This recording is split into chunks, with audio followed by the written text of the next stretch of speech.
Saison des pluies, que de larmes et de lamentations. Revoilà la saison des pluies avec son corollaire de dégâts tant au plan humain que matériel. Depuis plusieurs années, la Côte d'Ivoire connaît des saisons de pluie meurtrières dont le point culminant va de la mi-mai jusqu'au début du mois de juillet. Si tout porte à croire que les zones les plus touchées sont généralement les habitats précaires qui sont disséminés un peu partout dans la capitale économique ivoirienne, force est de reconnaître que même les quartiers dits IP ne sont pas épargnés. Coup d'œil d'une tragédie où l'être humain est roi et esclave du roi. Riviera Palmerelli ministre, Riviera Bonoumé, Mosikro, Bolibana, Yopougon Banco, Yaosei, la liste est longue, mais partout l'homme n'est jamais loin. Victime de sa turpitude, victime de son égoïsme, victime, j'allais dire aussi, de son ignorance, que de pitié, que de peine, du rêve, que de larmes.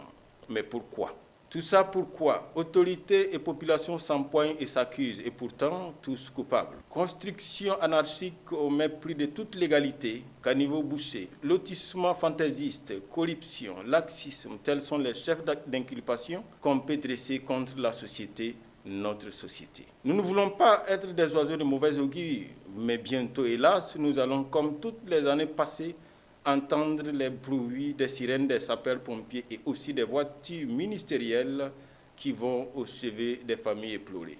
Médecins après la mort donc. Pourquoi risquer sa vie et celle des personnes qu'on aime ou on nous invite seulement à un changement de comportement? Avec des salaires de misère et des prix de logement qui galopent plus vite qu'un cheval de course hippique, la raison est toute trouvée pour se barricader derrière un mur de fortune et implorer la clémence de Jésus ou Mahomet. Certes, la pauvreté est une circonstance atténuante, mais est-ce suffisante pour se condamner à mort?